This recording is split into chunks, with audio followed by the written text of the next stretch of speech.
Part two. Now I can see my mixer working earlier. Obviously it wasn't. So I apologize in advance for the people whom tuned in to the original and I was not there. So I think I'm there now. I think I'm here now. So this is what so there's I've been reading a lot of stuff with people being able to go see practice.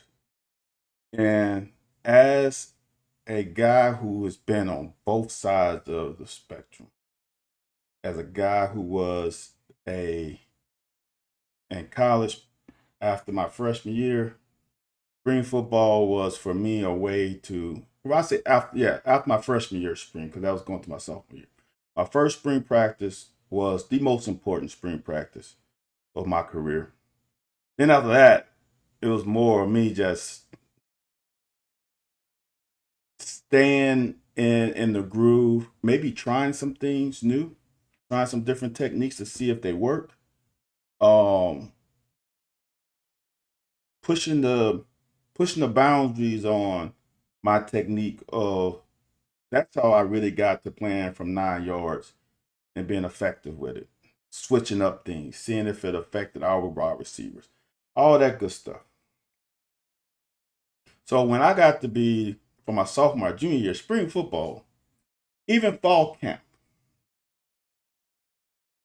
not to say that you are not focused trying your best, but the goal of those two practices were different than when you first got there, when you really trying to earn a spot.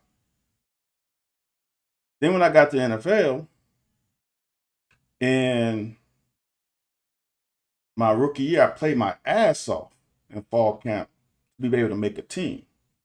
But camp in real games in NFL was like playing middle school and then playing in the NFL. That's how different the pace and stuff was.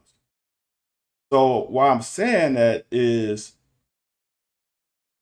take the take the reports, the reps, the things you see with a grain of salt. Because it means nothing in the grand scheme of things, to be honest with you. I know I've been called overly positive. I've been called a sunshine pumper. I've been called all of that. Lots of people are winners, stay a dog, man. Things can't exactly, Jay. So,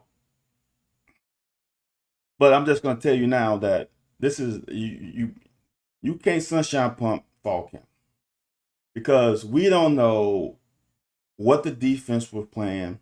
We don't know if they were being conservative. For example, I heard a lot of stuff about Cutter Bowley.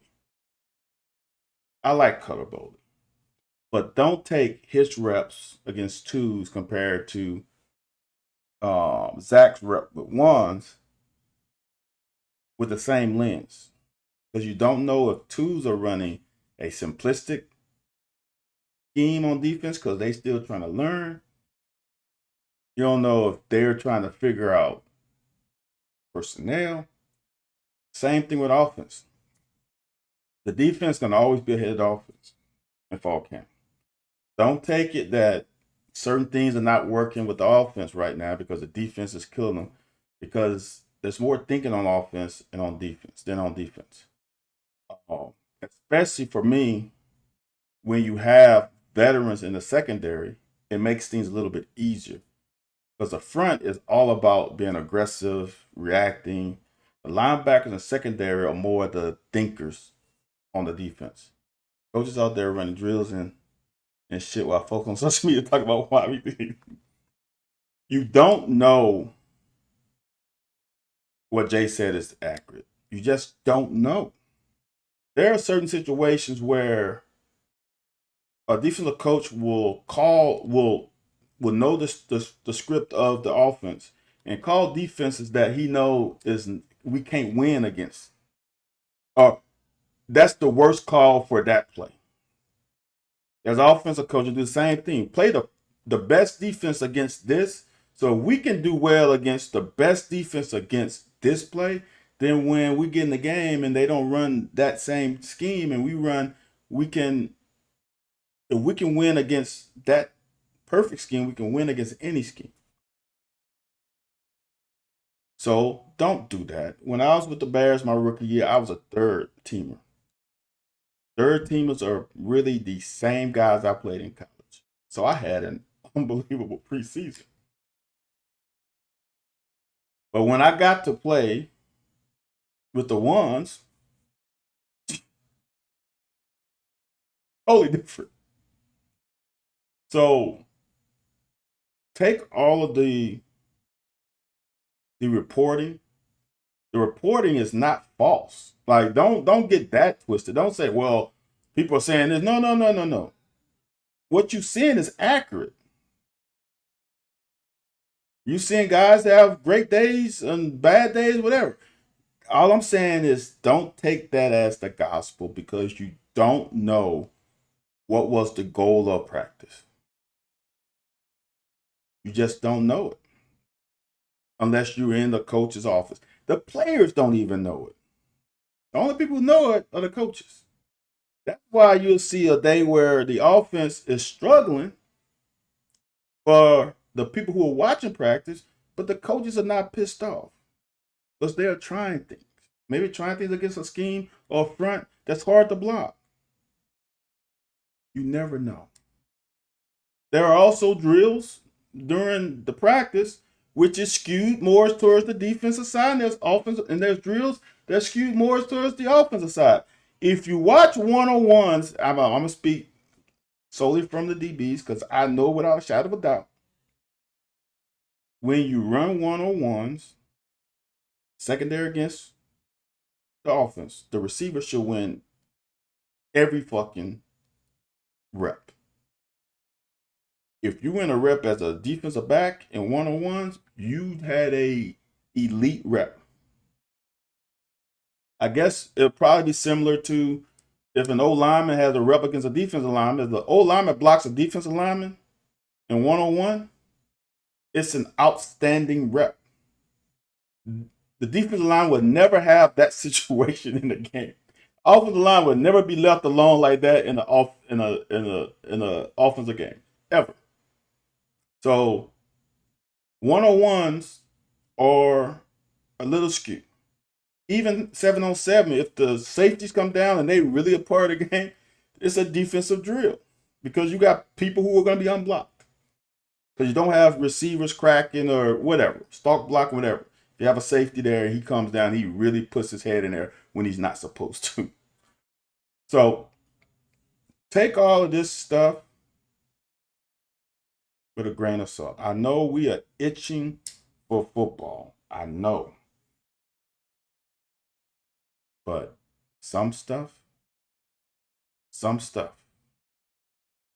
if you don't know why, just take the for example, Anthony White talked about this on the locker Wednesdays, 9 p.m. Eastern Standard Time. He talked about this. He heard something with Zach and a ball touching the ground. If the ball touched the ground in 7-on-7, it is a little bit of a problem. And the reason why it's a little bit of a problem is because no lineman, that's always a check down. And this 7-on-7 is tough on the defense because there's no pass rush. I don't care if a coach puts a clock on. It doesn't matter. There's no pass rush. So if you see things like in going against air, if the ball touched the ground, that is a problem because against air, you have nobody even covering the receivers. So take everything from this point until August 30th with a grain of salt. There are fall camp studs that become liabilities during the season. It's a lot different playing against another opponent. This will be the last thing I'll say. as a guy who was called a cheat, and I used to jump routes and all that stuff. You know what? It's not cheating if you know what y'all run. You're going against the same fucking offense since spring. Formation comes out. I'm paying attention. I know right now what's going to be done. It's just like one of the best clips I've seen is like when Ryan Clark was playing Green Bay in the Super Bowl. He said, doesn't matter. Can't think of his name right now. When I think the guy that I can't think of his first, I think it was Jones. When Jones lined up in trips, they always ran him up the seam, especially when they saw two high safeties. And they always threw to him in trips. But Ryan Clark, being a smart player, I'm just say what he said. So it's cover two. So if you're in cover two, the safeties and corners are only responsible for number one and number two. How do you play number three is the issue. Do you make the linebacker, like a Brian Urlacher, carry the seam? Or one way you can do is you can poach the backside safety, have him cover number three vertical. What you do is you lock, or you can call it cut, whatever you want to do. There's so many verbiage. You can say locks. Some people say lock corner. Some people say cut corners means we just cutting that whole side of field off like it's non-existent. So you lock cut the corner, and that allows the safety to poach or cover number three. So in that game, Ron Clark said he saw the formation. He's like, I'm getting my pick. Cut. I know where he's going. Unfortunately, Aaron Rodgers threw the perfect pass right over his fingertips. He did hit touchdown. But he knew the play. Same thing when you go into fall camp. You've been playing this damn offense for last fall, this spring, this fall. You have a pretty good fucking idea of what they're going to run. So for me, it was, can I trust my instincts and anticipate certain routes? From my quote unquote film study, if I'm doing it during the season, for my recollection, my recall to what they like to do. So I did jump a lot of routes. I was right a lot of times. And people got pissed at me.